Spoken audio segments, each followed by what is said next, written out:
All right, welcome to Dojo Talks, everybody. We're joined today by Dr. Joel Sneed, very interesting person in the chess community. He is a psychologist. I'm going to talk a little bit more when I introduce him about his psychology background. But first, I want to just say a couple words about his amazing chess progress. My understanding is he definitely started late in life. He's as old as I am, okay? 52. That's an old dude. Started in 2005 and then began with a provisional rating of 1319, which is very impressive for a first rating, and then is now up to 2016. Maybe a little bit of a plateau here reaching 2000. But in any case, a very impressive run for having started chess at a later date. So we're going to talk about being an older dude playing chess. And the other things I want to say about Dr. Sneed before we start is he is the author with Boris Golko of three very well-reviewed books.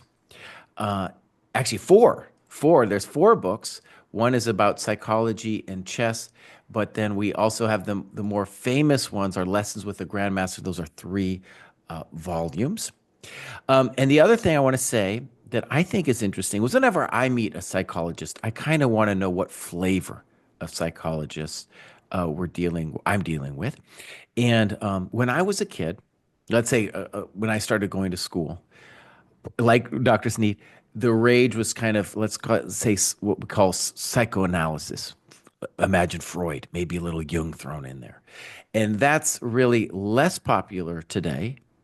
And kind of following that trend, what I've learned about Dr. Sneed is that he began in that Freudian world and is now more in the more prevalent world of cognitive behavioral therapy and ACT therapy, which we might talk a little bit about how that affects his view of chess and improvement. So we're going to talk about being an older dude, older woman as well. But especially because it's me and Joel here, we're going to talk about being older dudes, trying to improve at chess, what we need to think about, what's realistic, and how our paths might be different from younger players. So welcome, Dr. Sneed. Thank you. Thanks for having me. Appreciate it. I appreciate all the work that you're doing to help people get better. Oh, and he just joined our site. He just joined our site and first complained, he was like, I don't understand the Discord. Oh, and Kostya was on me for years. He's like, Cry, understand the Discord. And just because I was forced myself to. And so I'm kind of like with Discord now, I'm rated about 750. I You put started in at some sweat work, 300. Jesse. You Yeah, moved up a couple cohorts. I'm at 750 with the Discord right now. Oh, So I Jesse feel pretty loves good about that. talking the smack. You guys should see the threads that Jesse puts up in the Discord. They get thousands of comments. He Yeah, reads buddy. all of them. Jesse's Yeah. actually Discord pro at this point. I So mean, would you say seven. he's over 1,000 Kostyas? He's selling himself short at 750?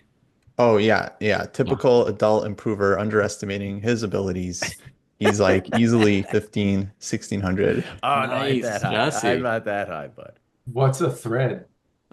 Hey, there we go. There Now we that's my go. level. But actually, to just jumpstart this conversation, it's harder for us old dudes to adapt new technologies. It's harder for us to learn new things. So, you know, any type of new technology that the dojo forces me to learn, it's gonna cost about 50 F bombs. That's what it's gonna cost. And Discord for sure, F bombs all the way. I just got myself this boom mic thing. I think it's working, but there was some F bombs going on in there, for sure. Yeah, it took a little bit. Yeah, Um, learning new stuff is hard. It's not I mean, I don't know. You guys are the old guys here, I guess. We have some very old folks in the Discord that do just True. fine. Yeah, that's Like true. some 7-year-olds, in fact, which I Yeah. think is amazing. Yeah, I There's a think there's a thing where some people stop learning new things. And so if you get out of the habit of it, that makes it even more hard in addition to age. I'm sure there's developments in age, which you can speak to better than me, but that could make things easier or harder at different ages. But there's also like our habits. And if we keep exposing ourselves to new things, like Jesse is taking on many new technologies over the last 4 or 5 years, he's probably becoming more adaptable because he's getting used to doing it. Maybe. sure. Maybe. Joel, let me ask you a question. So this may be a stretch. You can tell me if it is. But when I think back the days of yore when like Freudian psychoanalysis was, really popular, there was kind of a romanticism about it in the sense that, you were talking to this very insightful psychoanalyst person. There's all those Woody Allen movies about it, and you being in New York, you have the whole Jewish psychoanalytic culture there. It's really cool and interesting. And it's like, we're going to plumb the depths of who you are. And like Mhm. everyone's interesting because there's this whole family backstory and yada, yada. Um, in a kind of similar way, just tell me if this is a stretch, but back in the day, we had chess books, and there was kind of like gods of chess, and there was no computers to tell you who was right, Mhm. and there was a kind of mystique about the game. Uh, and there was a hierarchy too. It was me and David have talked about this a lot. Like if you were a master, that was a big deal, and like if you were 1800, you couldn't say smack to a master. Whereas now, you just have some chump turns on the computer and thinks they can say anything. Yeah. Uh, so I'm just wondering, is there a similar shift in our lifetimes between chess in that way and your evolution between like the psychoanalytic path to now CBT and ACT? Is it? No, I don't think so. My evolution is my professional evolution is partly reality based. I mean, people aren't looking for psychoanalysis as much, right? So it's harder to have a practice of psychoanalytic patients, unless you're, fully in the psychoanalytic world. Like, for example, if you're a training analyst at an institute, and you're seeing only, patients that are, also in training, well, then they're going to want psychoanalysis. They're going to need it because it's part of their training. And so that's a kind of insulated environment. And so, but in the real world, it's much less like that. And so most psychoanalysts practice some sort of modified psychoanalytic psychotherapy where you might see someone twice a week instead of 4 times a week in traditional psychoanalysis. And you might see someone twice a week sitting up in a chair as opposed to lying down in the traditional psychoanalysis way. Um, So so, so traditionally, people really had to lie down? sure, sure. Oh. Yeah, 4 days a week. That's what I did in my training for 4 or 5 years. Yeah. Yeah, it's just Oh. like the pictures in the books. Yeah. Right. I just thought that was like an Thing. image, that had seized the Yeah. imagination and been repeated forever. Yeah. But No, to no, sit no. up is actually a difference. Yeah, yeah. Well, I mean, they think it's a difference. There's that's a research question. I did a study looking at that and didn't see any difference, but there are problems with my study and I never published it. But that's a empirical question. Is there a difference? Like for the idea, right? The original idea for Freud, I mean, one of his ideas was he didn't like to look at people. But the other idea was that it was allow you to be more in a dreamlike state, kind of not looking at someone constrained. Like here you and I, we're talking, and I see your face, and your gestures and your facial expressions constrain my thinking. They Mhm. give me material to that impacts my thinking, right? Mhm. And when I'm lying on a couch looking up at the ceiling, I don't have anything. I'm kind of in a reverie-like state. And Mm. that's what Freud wanted to free up the associations of the patient so that he could make connections between ideas in the mind.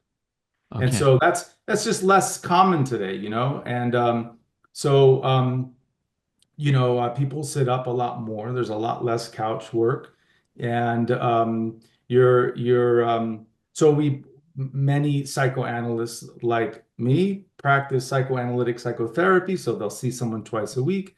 In a psychoanalytic psychotherapy, they call it modern version of it is called transference focused psychotherapy or TFP. We were talking about 3-letter acronyms before. So there's another one called TFP, which is sort of the modern psychoanalytic psychotherapy, which is many psychoanalysts like me practice, in addition to other things, right? Because you don't just you're not like you have a hammer, you see a nail. So someone comes in, they're not an analytic candidate. They're not going to make use of that. That's not the right thing for them. If you're a flexible person, like I am, in terms of your approach, you might use something else.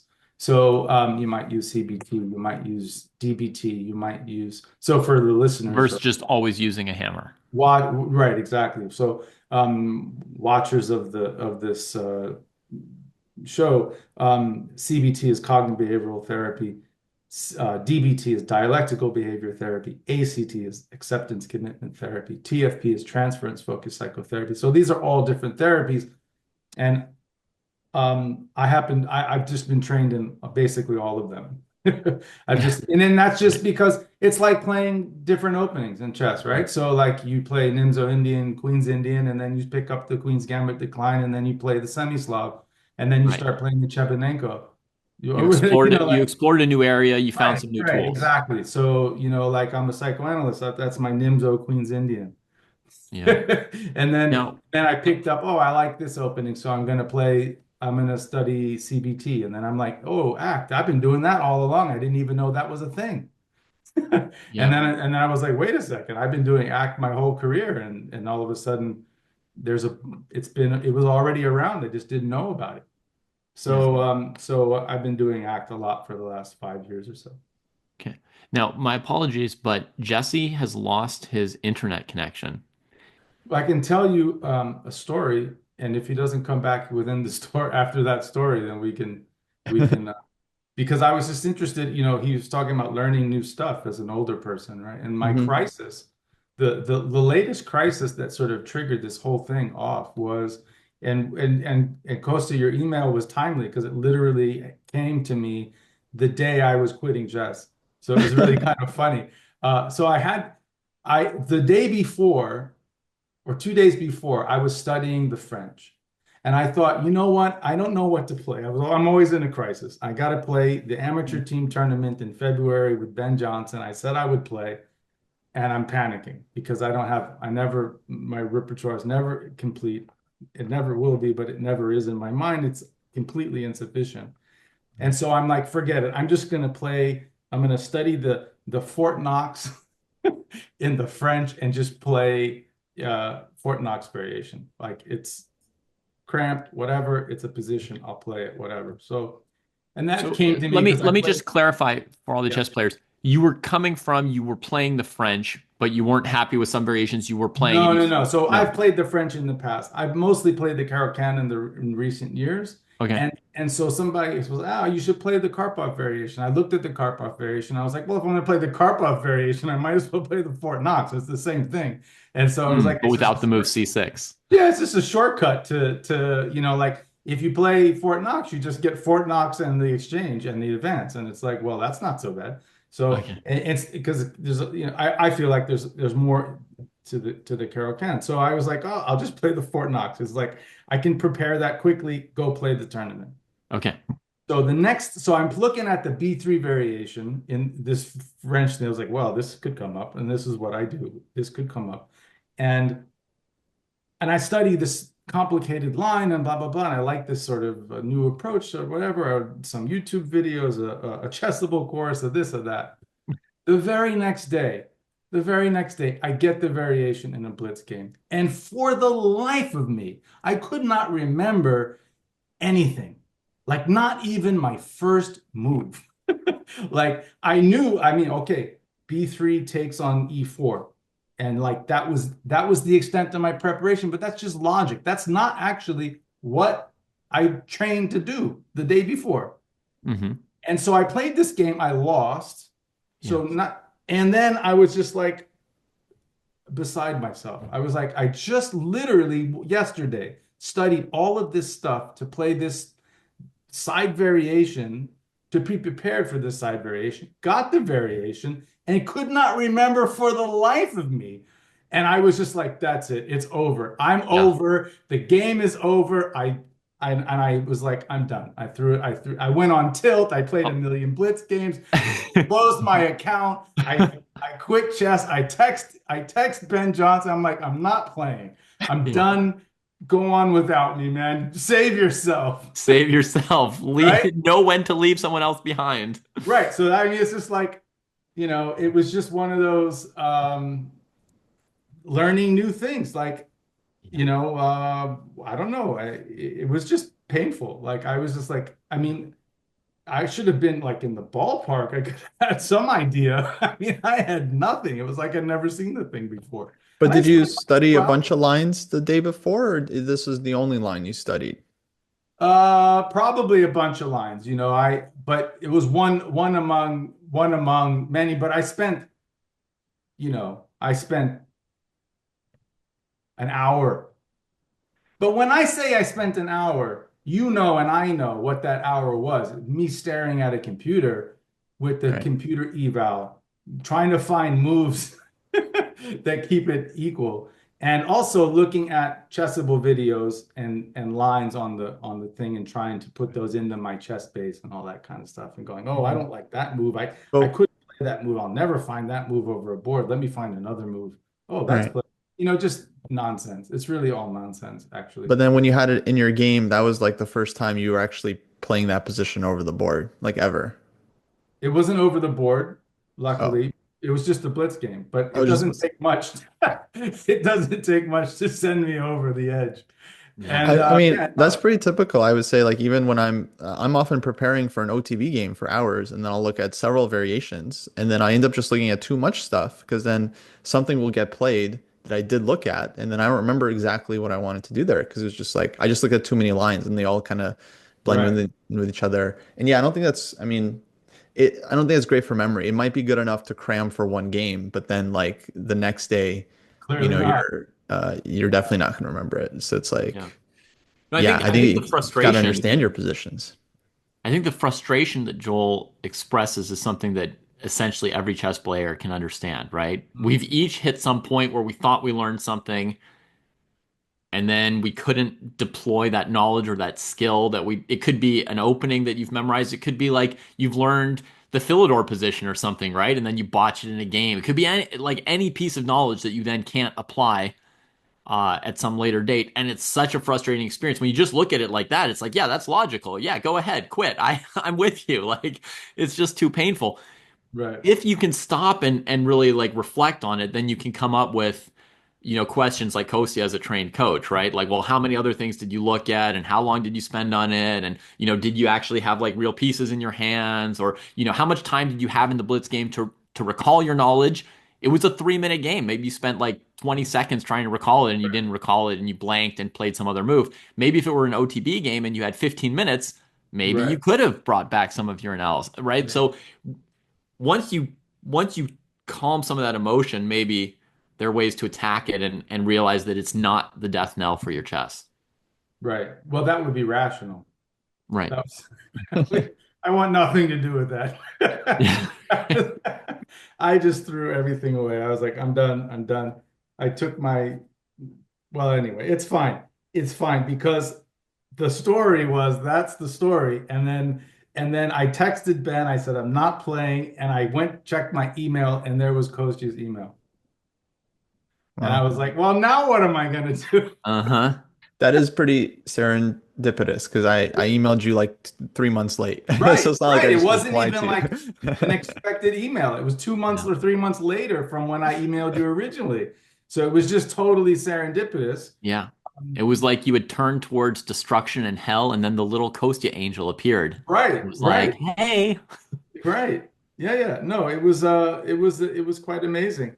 And then I talked with Ben and we said we would do a kind of we did a podcast on the crisis, on my quitting and all the sort of the dynamics of that. Um, because it was, it's not the first time I've done it, as you said. We've kind of all been in that sort of in that mode before, and I've done it a lot actually, and so but it did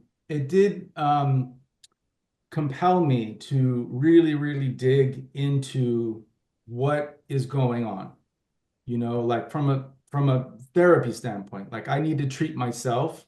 Yeah. This is a symptom of basically chronic worry, you know, rumination, depressive rumination that I've heard it so many times. You can listen to Levi Rosman talk about his stuff online. But many, many people have talked about the same kind of thing that happens. And so then I started to really think, well, I need to sort of get to the bottom of it. And so there's a lifespan piece to it because I think it changes depending on where you're at. But I do think that we can understand the sort of the syndrome. My friend wants to call it the Sneed syndrome. I don't want to be my legacy to be No. to be the Sneed syndrome, but yeah, I think it's important to understand that there's a kind of what we would call in the psychoanalytic world an obsessional crisis of rumination, right? Where we have these negative feelings and we're dealing with those negative feelings with a sort of problematic kind of problem-solving loop that's going on in our brain, but it's incomplete. If you'll notice, the ruminating, obsessional chess opening crisis has nothing, like you don't solve any problems, you just go in circles, right? You don't actually complete even a line. You just go in circles and it's kind of a mess.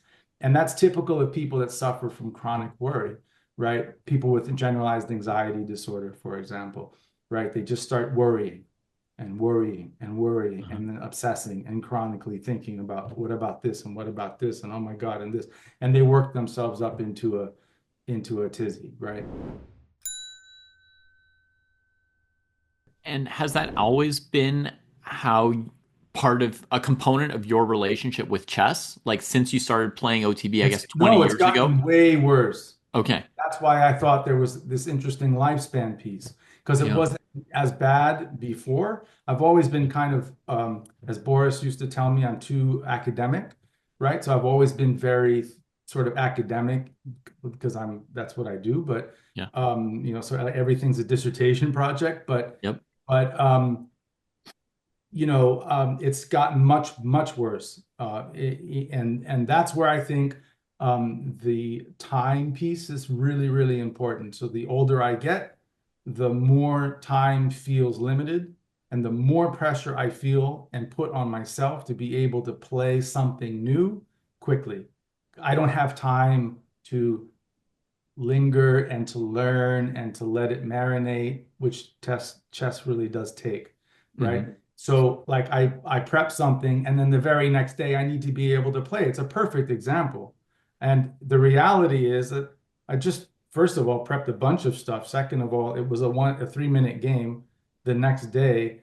So if I had an unlimited amount of time, I'd be like, oh, that's really interesting. What was that move? Let me go back to my notes and okay, next time I know. Yeah. But when you feel like, first of all, like I have a tournament in 2 weeks, but even more so, hey, I'm 53 and Right. like I can't remember stuff. How am I supposed to learn anything new? How am I supposed to get better? Right. So there's a lot more time pressure. So I've noticed, and you can see this in my USCF tournament history. If you look, I actually should have done this, but if you look at my tournament history, I think what you'll see is a kind of like a ramping up. When in the early years I played a little bit, like I started and I was like, oh, this tournament stuff is kind of fun, and I played more and more and more, got to the point maybe I played 20-25 games in a year. I think that would probably be peak. And then it just over the last maybe even 10 years, but certainly 5 years, it's just gone way, just tailed down, right? And so I'm just not playing. And part of that not playing is, this uncertainty and this not feeling like I know what I'm doing. My openings aren't prepared, and which we know, I think, and people should know, I think that this is an issue of control. It's a control issue. Like if there's one thing in the chess game you can control, it's the opening. And so you try to control the uncontrollable. That's what chronic rumination is about, right? You're trying to control the uncontrollable. And so you're ruminating about stuff you think you can control, which is the opening. It's the only part that you're not going to ruminate about Lucena position, right? So Yeah. you ruminate about openings and it's just infinite. And with the amount of information that you're faced with and with the amount of computer stuff and YouTube videos and books and everything, it's just overwhelming. And you just get into this, it's like a generalized anxiety disorder nightmare, And so you Yeah. just get into like this ruminative space, trying to control this uncontrollable thing, Um, and it leads to all this negative affect and depressive feelings and wanting to give up and all that kind of stuff. And No, I totally relate, Joel. Although for me, I guess I don't think of it as generalized anxiety. To me, it's almost kind of like a perfectionism. And I have ruminated about the not Lucidi unrelated. position. Because I think actually there's a lot of things in chess you can kind of obsess over. Like in the dojo, for example, we have a list of endgames that people should learn. And I've definitely found myself obsessing over this list. Like, what are all the endgame positions that someone should learn at every level, and what's the correct order, like, to learn them in? And then once you Mhm. start doing a bunch of research, there's actually like no end to how much work you can do. Right. So I totally relate to this also with Hey, you should in go my get a personal PhD. example, for me, it's like with like apps and like productivity apps, like tracking stuff. Because I'll try all kinds of different apps. Like you try all kinds of different openings because I'm looking for like the perfect system. And then Mhm. I end up just spending a lot of time not getting anything done because I'm just trying like all these different apps out. And it's like, yeah, and then I end up just spinning. Yep. And then I would be so much better off, and you would be better off if we both just picked one thing and then just stuck to that for a while. And if it doesn't work, it doesn't work. You just switch to something else and then stick with that for Right. a little bit as well, like the Yeah, but consistency.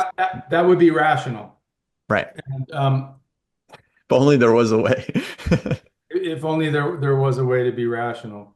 Can we pause just for a second? Yeah. Yeah. Because my daughter's calling and I don't know what that's about. She doesn't Yeah. usually call. Hey, what's up?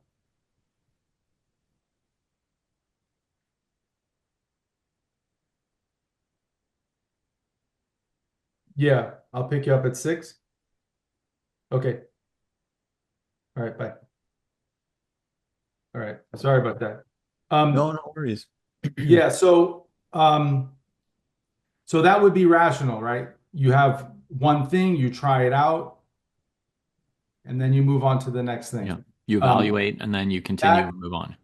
that's like if you're a machine, right? But if you're managing anxiety or managing painful feelings or sad feelings or feelings like that are associated with failure or whatever those negative feelings are, fear, whatever, then you're not rational, right? Or as rational. And Yeah. you're using obsessional, ruminative chronic worry as and we know this from research, as a way to manage those negative feelings, right? And so that's when we end up in this sort of obsessional kind of like rabbit hole. And we go in there, we don't even know what we're doing down there. It's like, wait a second, like we've lost sight of the goal, we've lost sight of everything, and it's just like a mess. And there's no way to stop it. You know, you find a way to stop it. And I think that what we need to do is take a page out of the ACT treatment manual and be like, okay, brain is doing something from an evolutionary standpoint that's important. It's trying to protect us. We're scared, we're anxious, we're afraid. The brain is trying to protect us because that's what it was designed to do.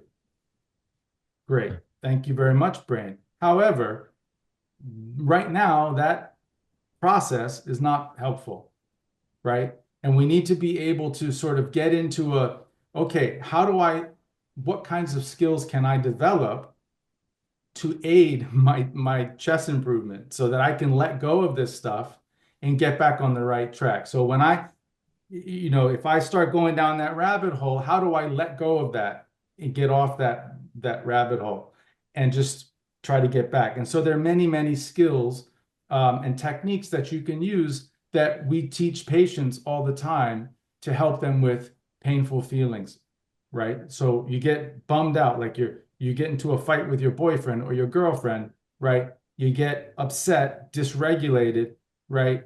And uh, and you go and smoke pot or drink too much at the party or by yourself or whatever, whatever the process might be, right? You wake up and you're miserable and blah blah blah, and finally there's some resolution with your boyfriend or girlfriend, things go back to normal, everything's okay, right?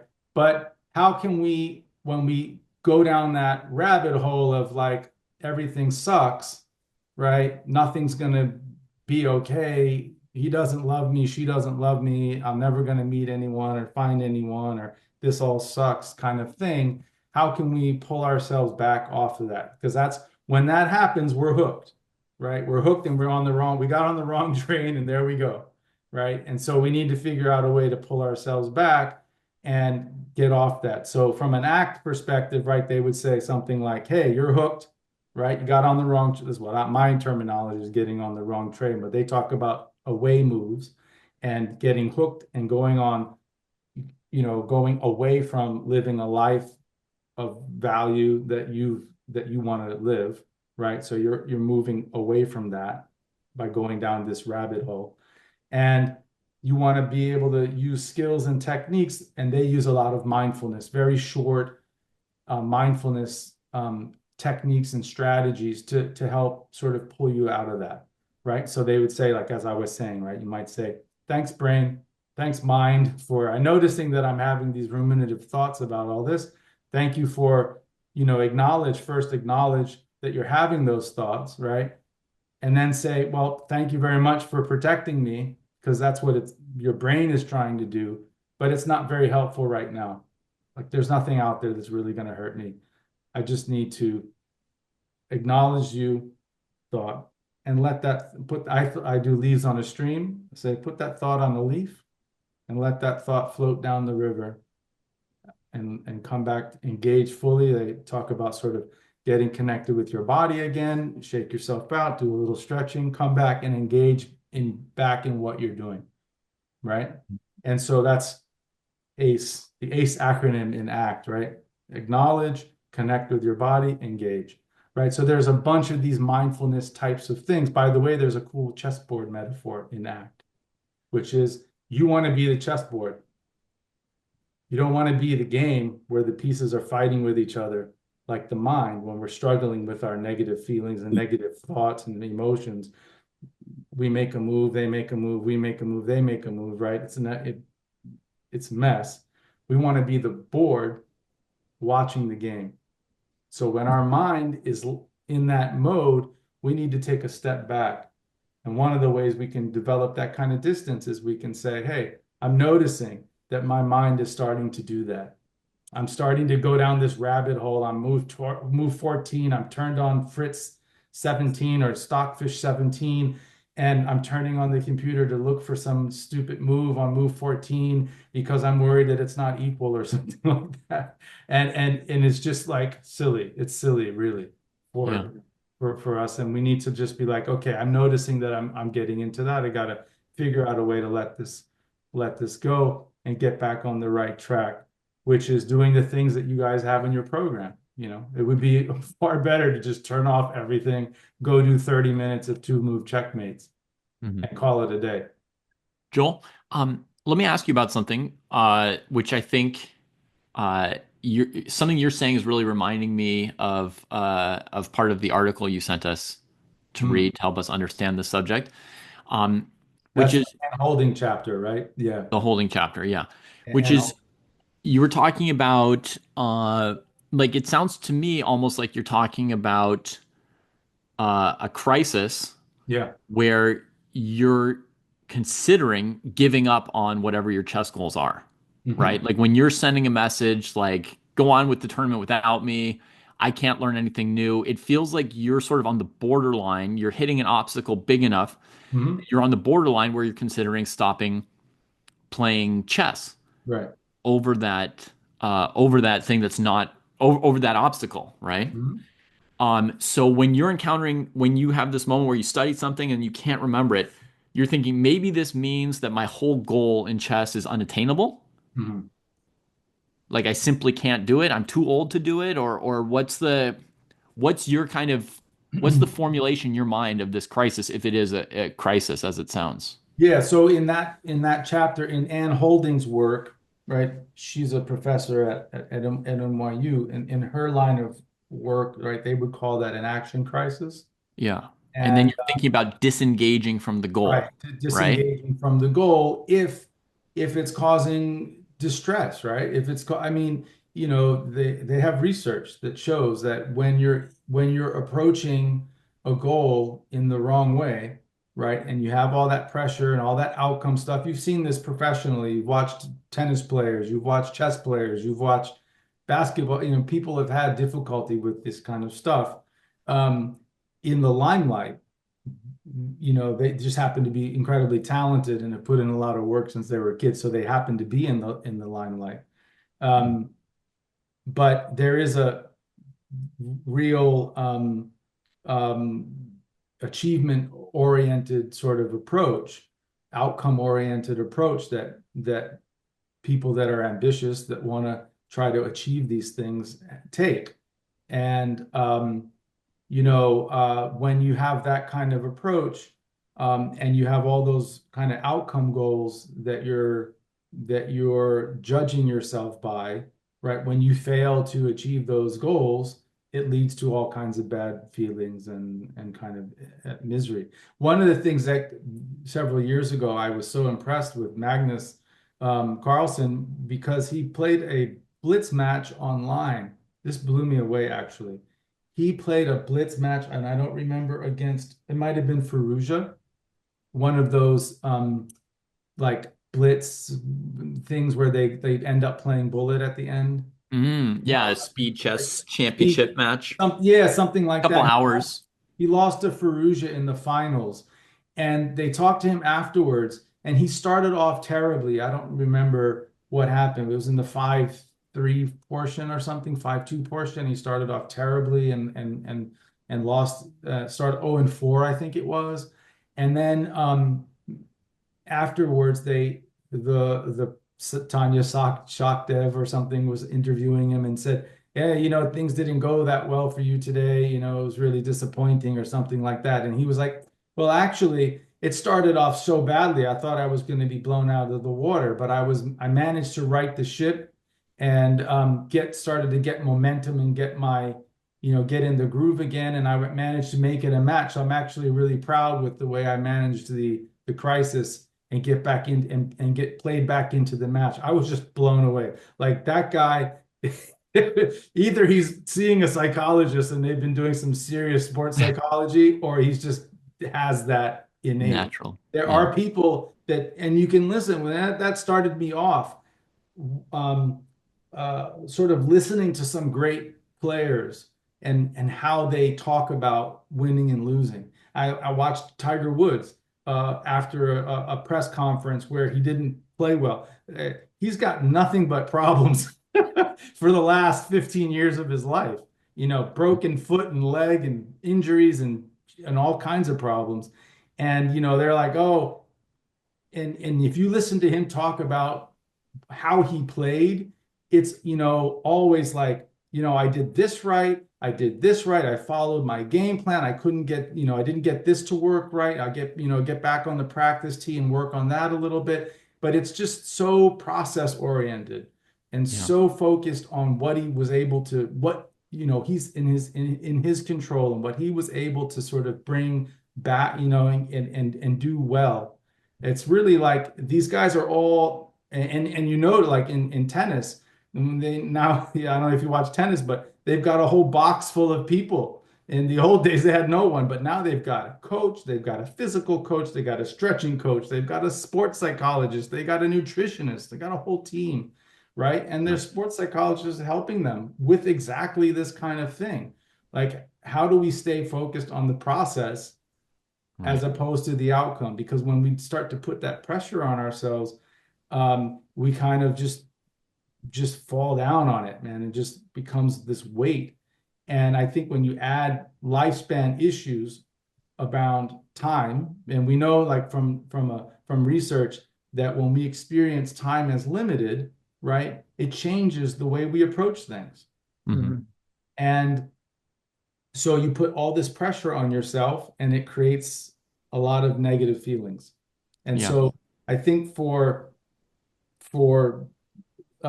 people, certainly we can talk more when Jesse comes back about age and these different sort of stages and all this kind of stuff.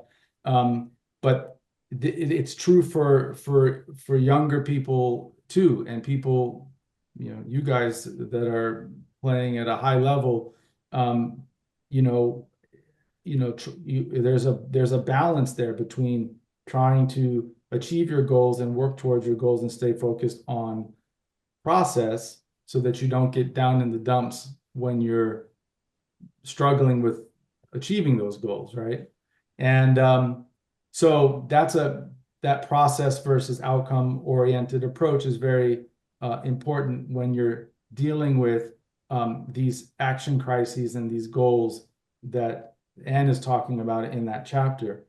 And the thing that whole literature is, I mean, she's talking, we talk in lifespan development about all kinds of goals, right? You could be a 35-year-old woman, you want to get married and have a child, have a family, and that's a pressure. If you've ever, been, have a female friend who's in that sort of situation, they feel a great deal of pressure with Yeah, their biological clock ticking, I right? can confirm that. Yeah.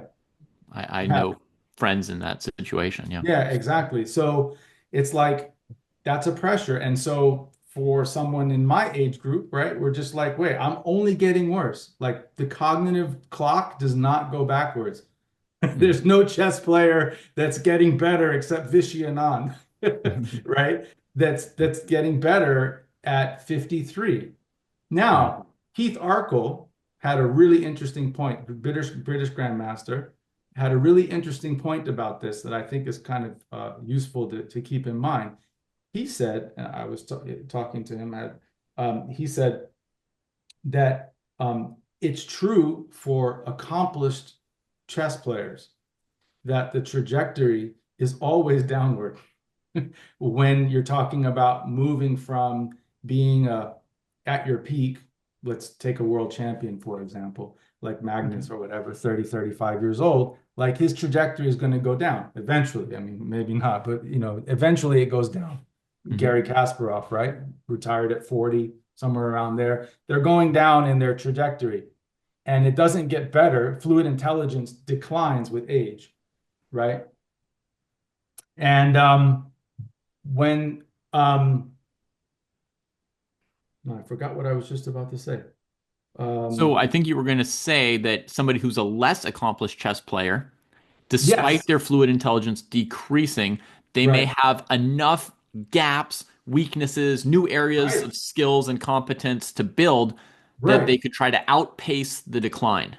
Exactly. Absolutely. And I thought that was brilliant because we don't know what our ceiling is. I don't know what my ceiling is. I, Right. I could I could I could have enough in the tank where really like learning mating patterns and end games and all this kind of middle game stuff with openings that I play, maybe that can outpace my decline, my cognitive decline, so that I'm not calculating, for example, as good as I might have. However, maybe with training, I could actually improve my calculation from where it was before because I never really achieved much before, right? Sure. So we don't know what my ceiling is because I never had a ceiling. I'm not a Right. Gary Kasparov or a Magnus Carlsen. They're going to Right. come down. So I'm probably getting worse at chess, but if I started dancing 20 hours a week, I could probably become a better dancer, even though I'm past the prime age. Better dancer than you were before. Yeah. Um, Joel, would you like to tell us like what your chess goals are so we can think together about like what's this how realistic is your goal? What's your Sure. concern about whether or not you can still make it? Yeah, Uh, yeah. Well, I stated in my analyzing the chess mind book, stupidly, you put it on paper for put everybody. it on paper, published it in a book like an idiot, Yeah. that I wanted to get to 2200 USCF. I was at Uh-huh. 2050 or something at the time. Yeah. I thought, okay, I'm improving. I'm Right. doing well. I'm improving.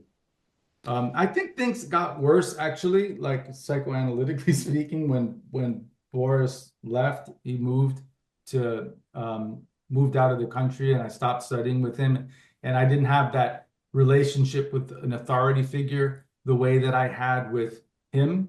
Hmm. Like like I started studying with Boris when I was 1300, Hmm. basically.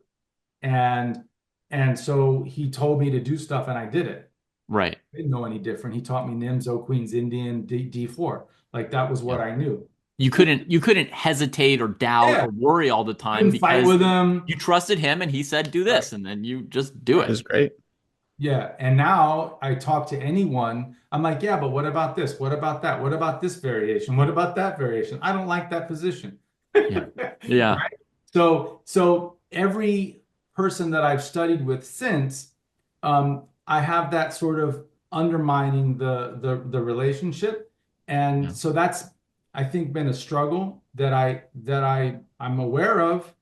I haven't solved that problem yet. And how long have you been at 2000 level? Oh, a long time now, but not for, 5 years, 10 years?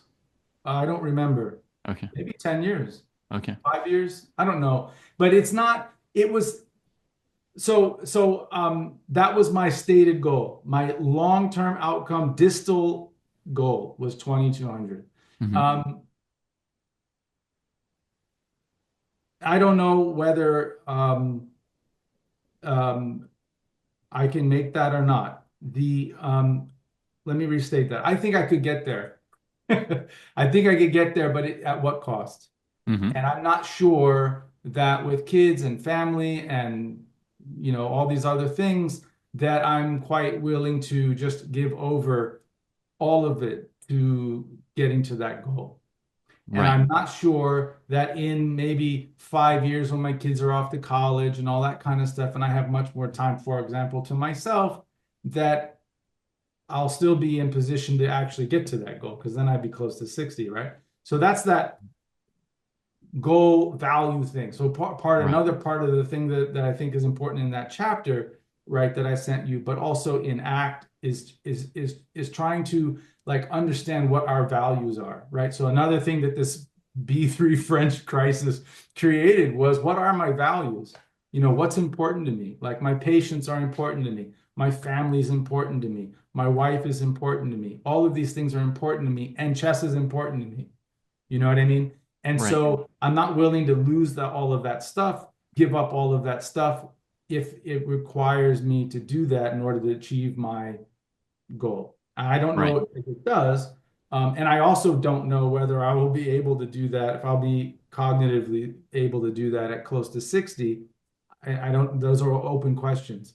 So what I've been trying to do in the context of what we've been talking about is to change the nature of my goals so that they're process oriented Okay. and focus more on the experience of playing. Because Right. one thing I enjoy, I can tell you what I don't enjoy. I don't enjoy playing Blitz online, going on tilt, being miserable, quitting chess, all of that. I don't enjoy Yep. any of that.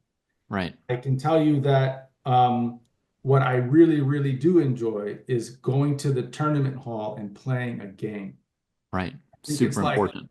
it's like this incredible meditative experience where you just all of a sudden they start the clocks and it's quiet. Like, how do you get 50 people to shut up and it's quiet and all you hear is like the clock move ticking and some grunting, someone cough a little bit, a chair moving. It's an awesome, awesome thing. I Yeah. think like just to be able to sit there and the luxury of being able to sit there with all the shit that's happening in the world, to be able to sit there and play and meditate on this position. And like Smyslov talked about finding the truth in the chessboard. That's beautiful to me. That's beautiful. Like, I don't think I'm going to find the truth like he did, but that's where like what is the position demand of the pieces and all that stuff. Like that's fantastic. I love that for like, man, 4 hours, 5 hours, 3 hours to sit and think about a position that I love. Right. So what This am I is doing? this is very important, I think. My approach as a chess coach, I'm always wanting my students to know what is it that they enjoy, what is it that they don't enjoy, right? Like you recognizing that like the situation with you and Gulko was something that was good for you. Like I always want people to harken back to the Right. parts of their chess career that were working for them, that were enjoyable for them. and also figure out which parts were like pain points or not good and maybe avoid those parts. And I'm Yeah. going to tell you about my disengaging from my goal, from my chess goal. Um, and you'll see how it plays into, I think, a little bit this question about knowing whether you're doing the things you like or not. So I wanted to become world champion. I think a lot of chess players, when they start playing, they want to become world champion. And then at some point, it seems unattainable, and they may revise that goal and say, okay, I want to be a grandmaster. Okay, I want to be an IM. Okay, I want to be an NM. Okay, I want to be an expert. Okay, I want to win one game against this guy who bothers me at the club. Right. But I had a goal for a long time to be a grandmaster, and at some point I gave it up. And in Holding's chapter, she suggested that both holding on to a goal that's unrealistic or that's not coming to fruition for too long Not can be a pain consistent point, with your values. right? That's important. Yeah. But she also said, like, if you're holding on to something for a long time and not achieving it, it can be a pain point Yeah. regardless if you just keep holding on to it. She Right. also said giving up a goal can be a pain point, right? Because you can be sad about all the resources that you spent that you're giving up, and it could be an important part of your identity, etc. So Mhm. I gave up the quest of becoming a GM, which was something that I enjoyed. And the interesting thing is, I didn't regret the time that I spent on trying to become a GM because most of that time had been spent in an enjoyable way.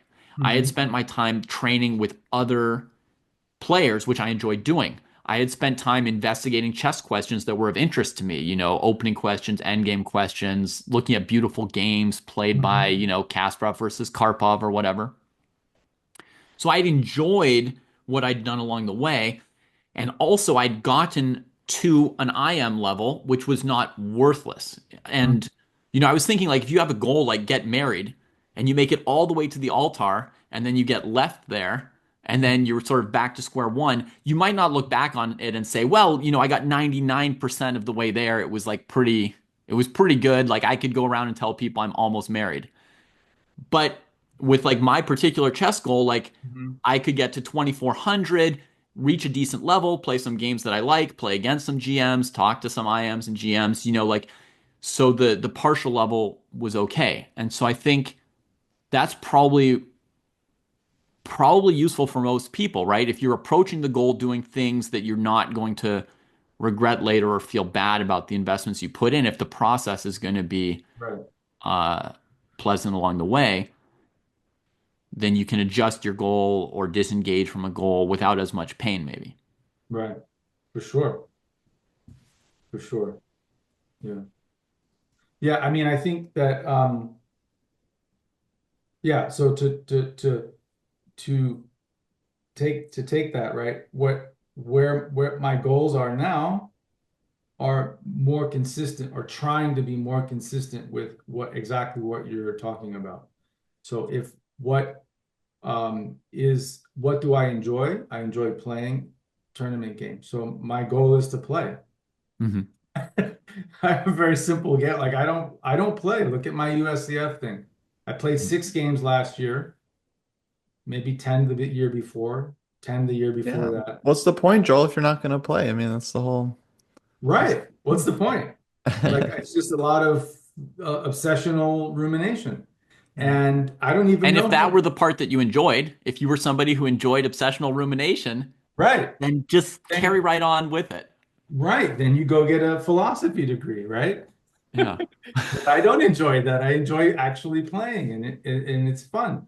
So and I think that like for the chess dojo site's very useful for that, right? I can say, okay, my goal is to play.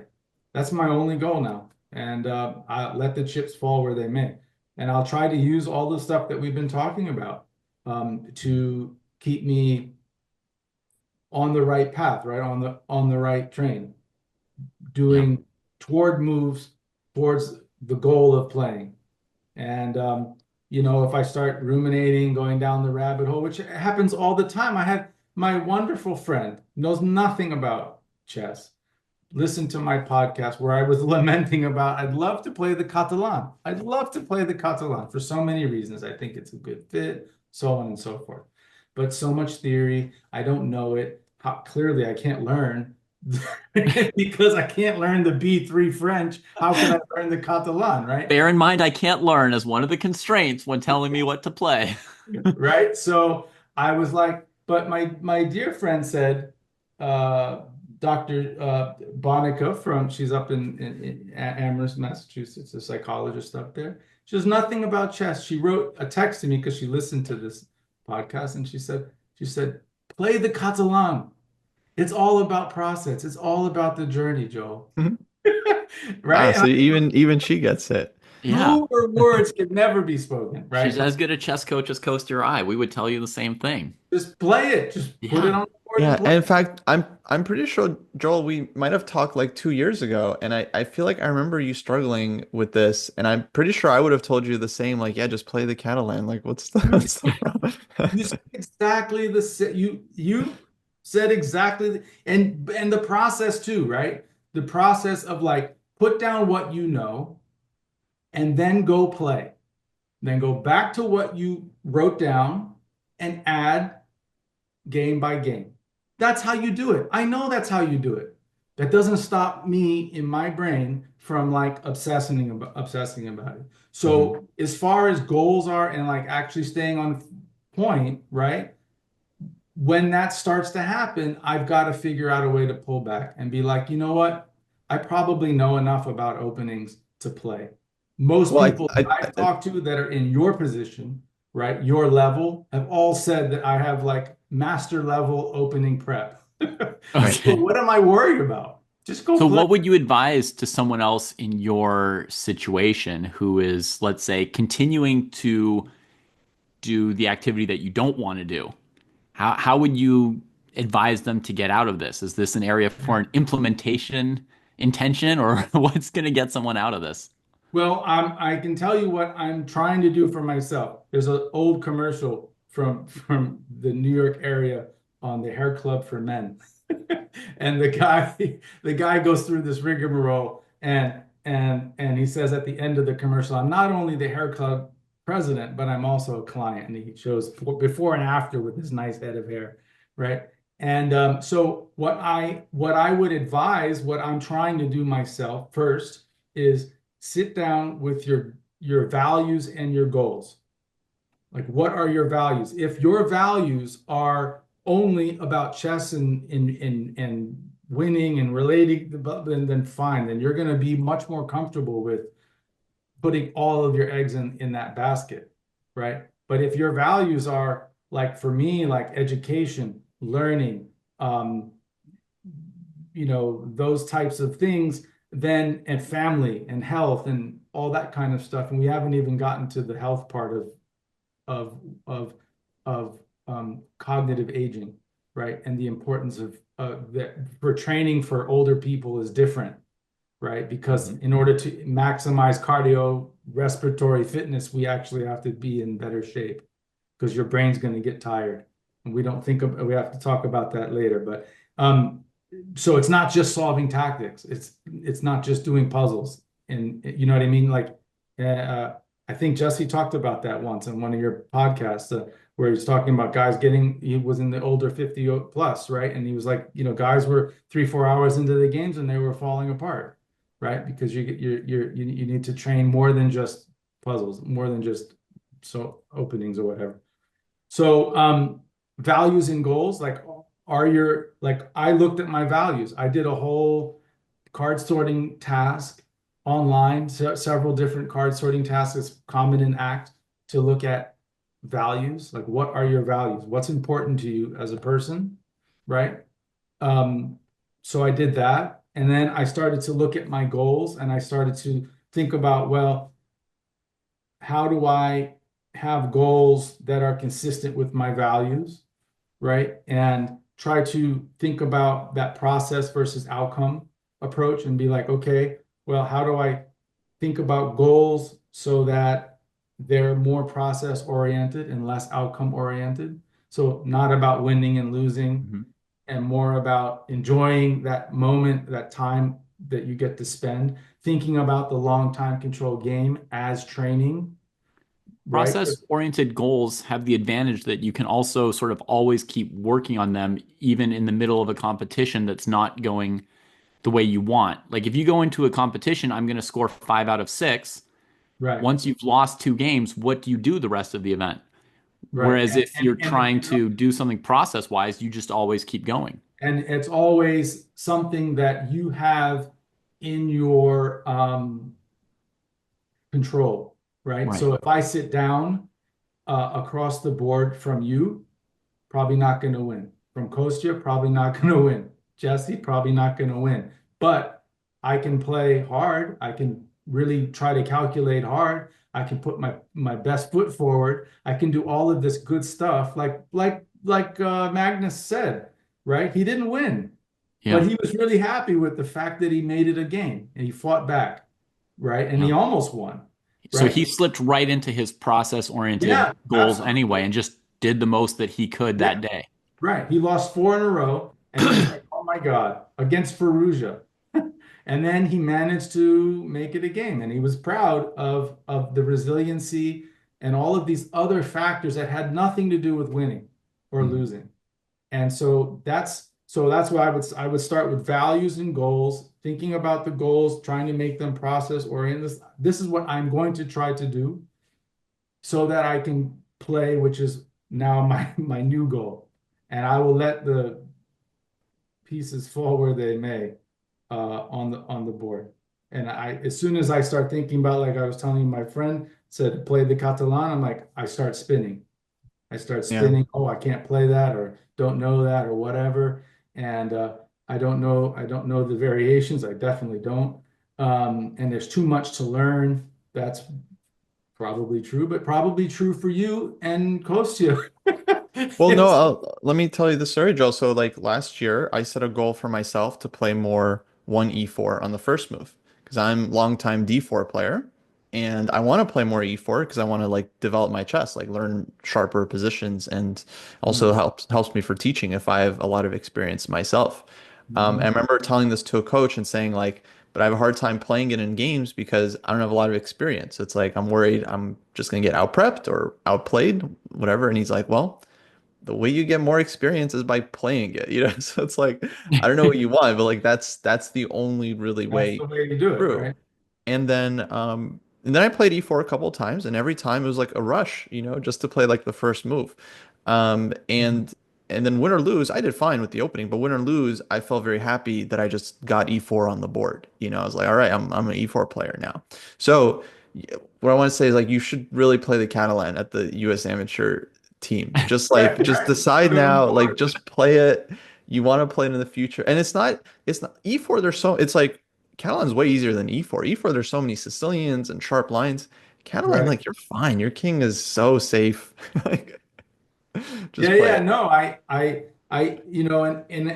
you're exactly right. And then the other piece, a couple of pieces of that I think I would like to have some again going back to like what would I tell other people? I would try to get some motivational pieces of paper up on the wall about to remind yourself, like Mhm. um, for example, I asked Boris once about I said something probably rating related, and we're talking like top 10 chess player in his day. And he was like, "What are you going to do with those rating points? Like, are you going to cash them in? Like, what's the point, right?" So I think about that all the time. And I also think about his thing about Capablanca's permanent winning. They asked Capablanca about building confidence in chess, and he said permanent winning. Mhm. It's just like all of it has to do with playing, right? It's just like you don't get confident without playing, and that's a big part of ACT, right? There's a whole two great books written by a Russ Harris, who's an ACT therapist from Australia, I think, and one is the happiness trap, and the one is the confidence gap, and both of them I'm actually teaching this semester at the college, and the first rule or in the confidence gap is feelings of confidence that confident actions precede confident feelings. Mhm. right? Confident actions precede confident feelings. Oh, look at that. Right there. There it is. Confident actions precede confident feelings. And that's Capablanca's permanent winning. Like you don't get confident unless you play, right? And that's what happens to me is I stop playing. I get into this ruminative blah, blah, blah, right? I disengage. I don't play. I'm worried. Oh, they're going to know. I don't know enough, blah, blah, blah, blah, blah. I don't play. My confidence goes down. And now I don't think I could beat a 1500, right? Uh-huh.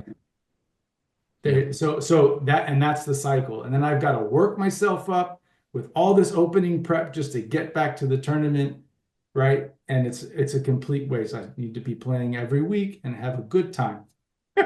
Win or Yeah. lose, learn, and then take feedback from that game, add it to your file, move on. And like that would be the way I would do it if I were a fully healthy person. hmm So And you think that other seniors out there with goals of like I want to be 1800 or I want to be 2000, like rating point type goals, should yeah. they sort of maybe take some time to review that goal and see if that's really the best goal for them? Yeah, well, I think it's the same as my goal, right? Like my goal is to be 2200 USCF. I don't even think it's a smart no pun intended, not a Yeah, smart goal. right. Um, but yeah, I mean I just think that especially for players at my level or that level or whatever, it's just not relevant to be like just let it go, man. I got to figure out a way for myself. I'm not saying that I've achieved this in any way, shape, or form. Like in 2 minutes, I will be ruminating about the Catalan. I promise you. But I'm gonna use all of the stuff that I'm talking about.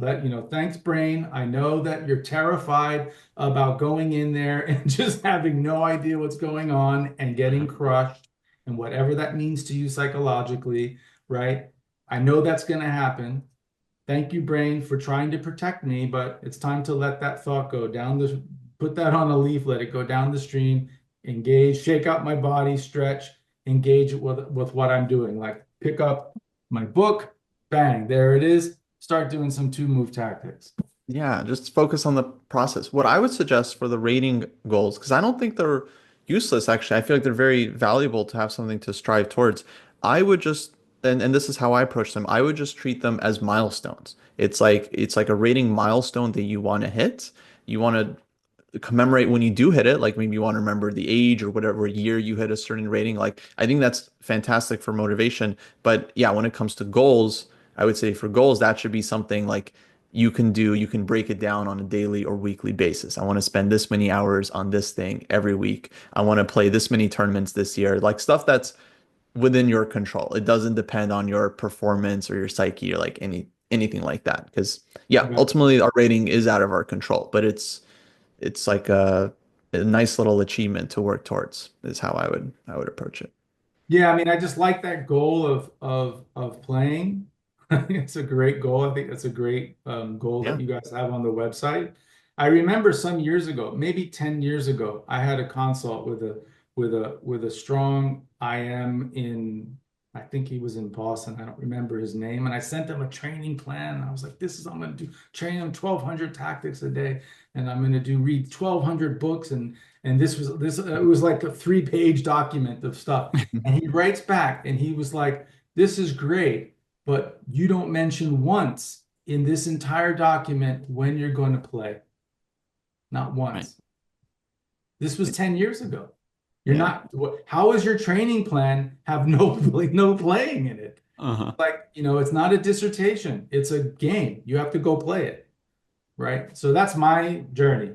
That's my process. I think people have to think about that. Think about their own, like I had that meeting with Ann Holding, who wrote that chapter last week. We talked about goals and all this kind of stuff, and preparing to talk with you guys. And she's like, "Well, why is it even a goal to get better? Like, why is that a goal?" Like really fundamentally questioning Mhm. what are we doing? Like that's a question that we should have some thoughts about. I think, like, why am I so driven to get better? Yeah. I mean, I know my answer to that question. I try to Yeah, get better because it's fun to me fun to get better. to get fun. Yeah, just simply fun to get better, just to iterate on something. Like, let's say to play. And I see it as like there's different areas in chess, right? So let's say like I might want to get better at playing the Catalan, right? So I would like play a Catalan game this week, and I'd have a goal that like 4 weeks from now I'll play another Catalan game that'll be better than the Catalan game I played this week. Now, that's just I can't explain better than that why that would be my goal. That's just intrinsically fun and interesting to me to not have a skill or have a skill at, level 1 and Mhm. move it up to level 3. I like that. Yeah, that's nice. Yeah, That's just my it's answer on it. it's But not. there is something about chess because you could improve a lot more at stuff outside of chess. Like you can improve so much more just by trying new things. Yeah. Mhm. So it's not just the feeling of improving. It's something closely related to chess as well. Yeah, it's You mean like I wouldn't as much want to improve in something else? Yeah, yeah. I mean, I think it's got to be chess related because otherwise you would be trying all kinds of things just looking for the thrill of improving. Like, because when you're like we talked about, when you're a beginner, you improve so much faster. You have so much more Right. to I mean, learn. I'm improving at writing raps right now, Kostya. A couple months ago, I took my first dance class, and it was like once a week. And unfortunately, it was canceled. But for 6 weeks, I was probably getting a little bit better at dancing. I couldn't remember choreography. Like, the teacher would like teach like four counts or 8 counts, right? Mhm. The other people would repeat them, and I would repeat them once, and then we'd learn the next 4 counts, and then we'd put them together, and I would have forgotten the first one or the order, and it was like really something was like I don't have the training to remember this kind of thing in this kind of an order, and I'm absolutely at level 0 on this skill, and I did it for a few weeks, and I got a little bit better, and it was fun. Yeah, I mean, like what I think it's very interesting to think about like what you like about the thing that you're doing and spending so much time with, Like Mhm. what Fisher did, what he did he say on the Dick Cavett show? Like he likes to crush someone's ego or something. Remember Mhm. that? Yeah, Like that quote? Like that's yeah, what he enjoyed. yeah. I can tell you what Boris liked. He said he likes the adventure of playing. Mm. Every game is an adventure. It's why he was good playing against Kasparov and not so much against Karpov. Not so Mhm. much adventure with Karpov, but with Right. Kasparov, there's a lot of adventure. So he enjoyed that, and he had a good score against Kasparov. The Yeah. people that are gonna like suffocate you, that's a lot harder. Not as much adventure. Right. So I thought that was a really interesting thing that he said. Yeah, in the chapter in the last chapter of Analyze the Chess Mind, I talk about SMART goals and all that process stuff, and Hmm. that was I still hadn't learned my lesson, and I don't think I talk in that chapter about values and all that kind of stuff, and really really sitting with it. Like it was quite painful a couple of weeks ago. It was really quite painful, and I was like, okay, I'm just gonna give this up. But as Anne Holding talks about in that book, like it is painful. It's you put a lot of time into it, and you're really good at it. Like what? Why? Like I'm better than 96% of the country. Like Sure. why can't I go and enjoy a chess game? Like that's not fair, Right. right? So I have to work on whatever that psychology is. There are people. I remember this great story. I used to play classical Indian tabla, right? Classical Indian music, right? Yeah, yeah. And studied a lot. And like before playing chess, and I spent a lot of time playing. And I used to play for this singer, and I went to play a performance and with this singer, and I was playing tabla for him. So he's singing, I'm playing tabla, and there's this guy next to me. It was like a call and response type of spiritual type of performance. So there's a call and response element to it, and this guy's next to me, right? And this guy has no rhythm whatsoever, zero. And he's got this like hand drum. Right? So here I am playing classical Indian tabla, which is a drum, right? So I'm playing tabla for this singer. And right next to me in my right ear was this guy with a hand drum that he brought with him to play.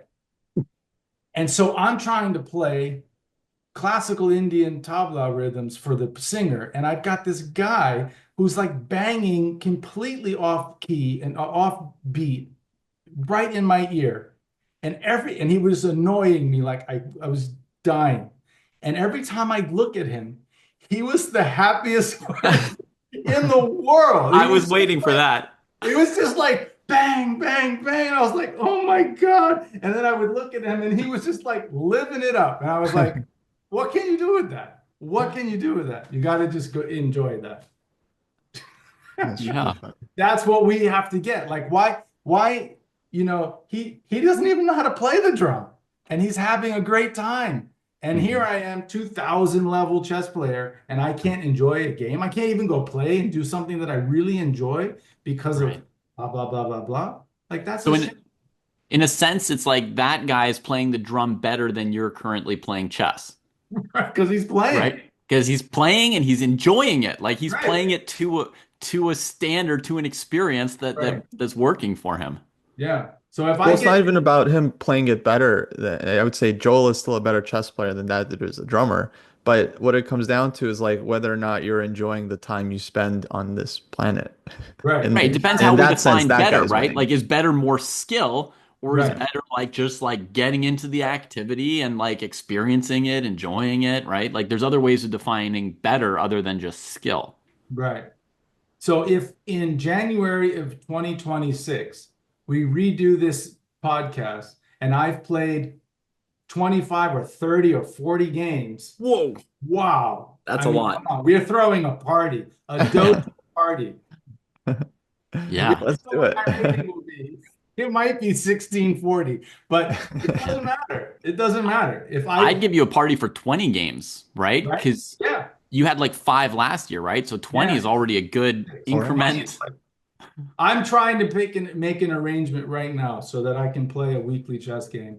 Maybe I'll get 3 out of 4 in, or something like that a week at the local club or something. Maybe I can work it out to go to the Marshall or something. That's my goal. And if I can do it and I play, then we're having a party, a dojo party. Nice. I'm all for it. Yeah. Everybody should bring their own goal from 2025, right? That they've thought about the why of their goal Yeah, early in the year. And then they did something in 2025 and they can bring their goals in January 2026. We can have a big goal fest. that's right. A non-rating goal party. I think it's important, but we'll see. Okay. Well, thanks, Joel. This is our pleasure. Thanks so Yeah. much for having me, and let's talk again. And by the way, the How to Analyze Your Games book is great. I enjoyed reading so far. I've read the first few chapters, and Oh, sweet. I really like it. Appreciate Cool. that. Much Thank you. needed book.